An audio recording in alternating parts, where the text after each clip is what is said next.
Estudiante Andrés Eduardo González Suárez, docente Campo Elías Flores Pavón, curso Seminario 7, tema Agamben, Filosofía Política. Tercer paper, Universidad de Pamplona, Facultad de Artes y Humanidades, Programa de Filosofía. El aborto como ejemplo práctico de aplicación al concepto de nuda vida. Las palabras homo sacer, nuda vida, estado de excepción o estado de sitio,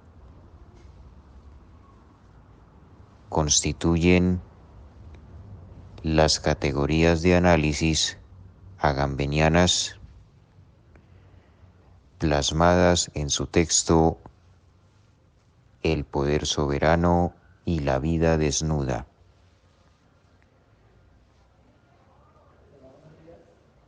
Ofreciendo al oyente un contexto sobre quién es, como filósofo, Giorgio Agamben,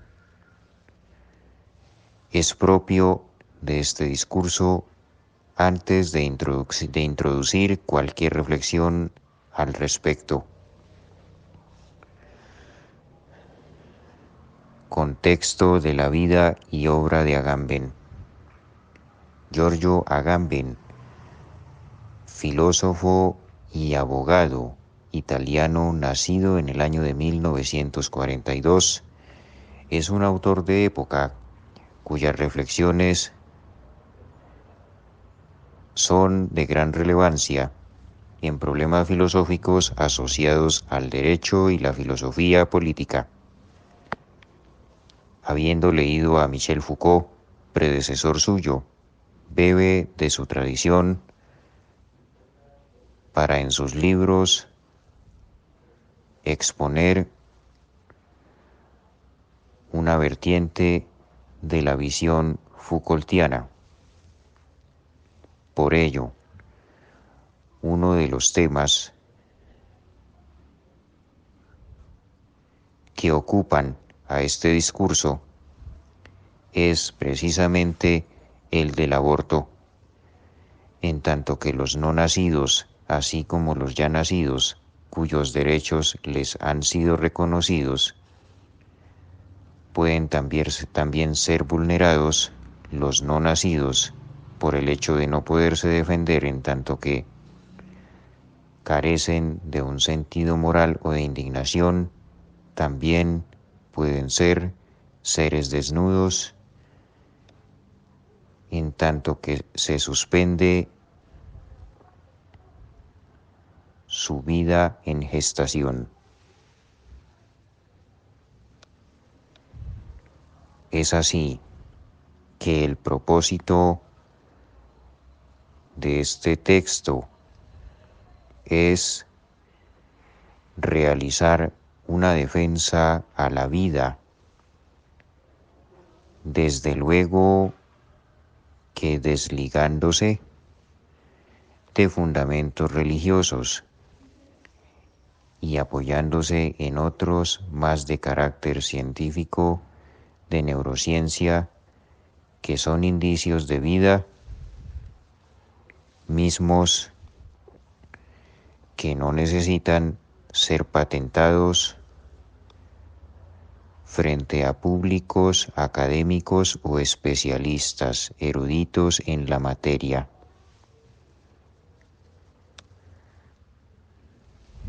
Dicho lo anterior, se busca en este discurso responder a la pregunta que versa sobre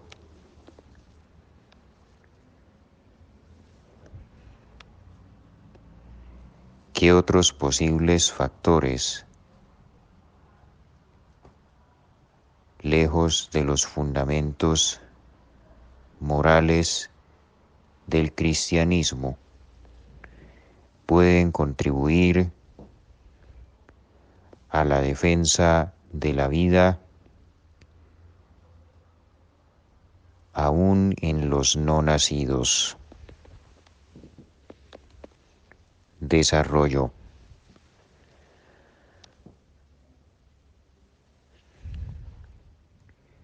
Aristóteles, en sus teorías hilemórfica y en la premisa que proclama el hombre es el animal que tiene logos, realiza aquí una distinción entre la razón, que hasta entonces era la facultad que distinguía a los seres humanos del resto de los mamíferos. Clarificando esto,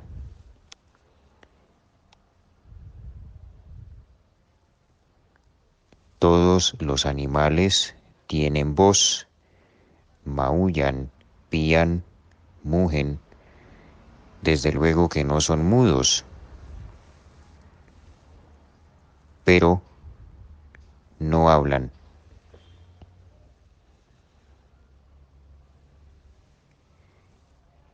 Añadiendo a esto, exclama también: la voz es un instrumento que contribuye a la comunicación de sentimientos de placer y dolor, pero nunca es lenguaje hablado, dado que, como lo escribía el Estagirita, las palabras son el signo externo del pensamiento.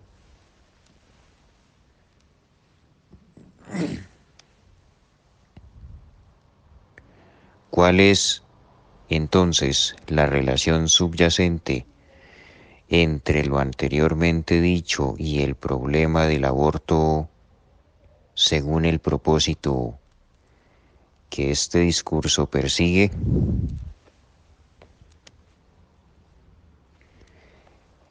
El propósito que se busca con esta pregunta no es otro que el de postular que justamente por lo anteriormente dicho,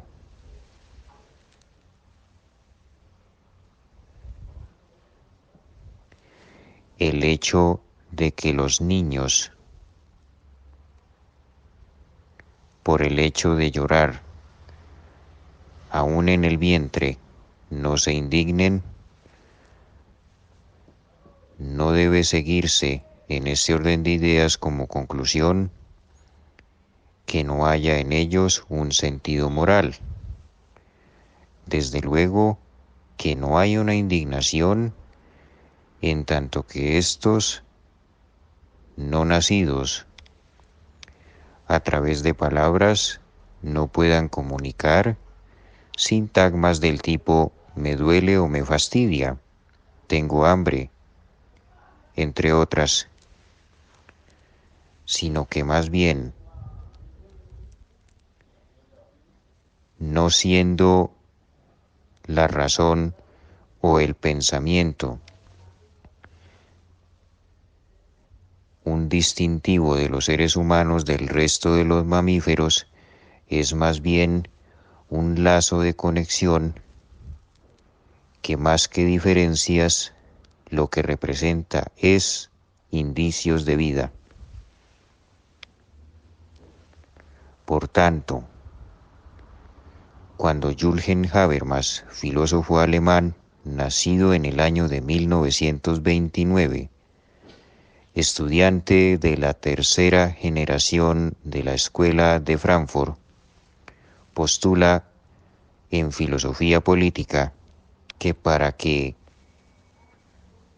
el consenso se dé de forma efectiva entre partes iguales, deben todas estas poseer razón comunicativa, cae en error, pues si pensamos en el discurso de Giorgio Agamben, la vida desnuda es en tal sentido la vida que con dificultad sobrellevan aquellos seres, víctimas del soberano, que les despoja de sus derechos, entre estos el derecho a la vida. Asimismo, las éticas posmodernas del siglo XX, por mencionar una sola de tantas, la ética de Peter Singer, de la misma manera, postula que al estilo de la Alemania nazi, antes que con mujeres, debe practicarse experimentos científicos con bebés dado que no se indignan, es también, a juicio de quien elabora este discurso, una completa aberración. He ahí contradicción, porque cuando el autor posee una obra llamada Compendio de Ética, carece de la capacidad de dilucidar acerca de las consecuencias éticas que traen los infantes la incapacidad de poder expresar su consentimiento de manera positiva. Entiéndase por de manera positiva, de manera escrita, sabiendo ya que el código positivo es el código ético de normas que escrito. Al estar escrito, permítase la redundancia, pasa de ser privado a público, y al ser público, regulador de las dinámicas sociales y, si se quiere, éticas en los más desnudos y vulnerables. Así, discursos posmodernistas de colectivas feministas, personas promotoras del género, entre otras movilizaciones sociales, movimientos sociales, cuando postulan que cuando el infante tenga la capacidad de legislar, será entonces acreedor al derecho a la vida. Jürgen Habermas, en un capítulo de su libro Facticidad y Validez, postula que los derechos no se otorgan, sino que se reconocen. La cuestión estriba es que en el discurso del alemán, del filósofo alemán, los derechos se otorgan sí y solo sí, se reconocen sí y solo sí al nacer.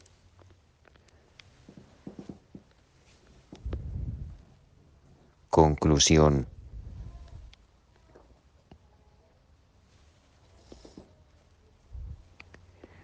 Además de realizar una defensa de la vida bajo fundamentos alejados del cristianismo, se puede también postular desde la neurociencia que el feto, al mismo tiempo que yace en el vientre de la madre, tiene también la capacidad de observar, al menos de manera panorámica, los estados de cosas que en el mundo de afuera, es decir, platónicamente hablando, en el mundo sensible, rodean a la madre. Entiéndase por estados de cosas del mundo de fuera como música, voces, estímulos sensoriales, entre otras cosas. Si en el feto no hay vida, ¿cómo puede entonces explicar los movimientos sociales posmodernistas el hecho de que la criatura se alimente a través del ombligo con las ingestas de alimentos por parte de la madre. Hecho este análisis, se logra demostrar que la vida biológica no inicia al nacer, sino en el momento mismo de la gestación, dado que se puede comer, escuchar, estimularse, patear y, en el mejor de los casos, llorar. Asimismo,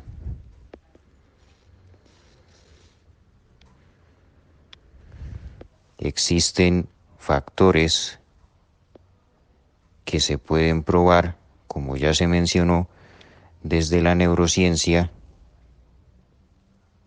y en los cuales apoyarse, como el ya mencionado de los estados de cosas de afuera de la madre, percibido por el menor. Hecho este análisis, se puede concluir que desde la neurociencia también hay elementos que se pueden pensar como el estado de cosas percibido por el menor, como defensa a la vida desde el vientre, desligándose de fundamentos morales y religiosos. Fenómenos que, dicho sea de paso, han estancado los debates al respecto, alienando las posibilidades de que se responda desde otras disciplinas clave como la neurociencia.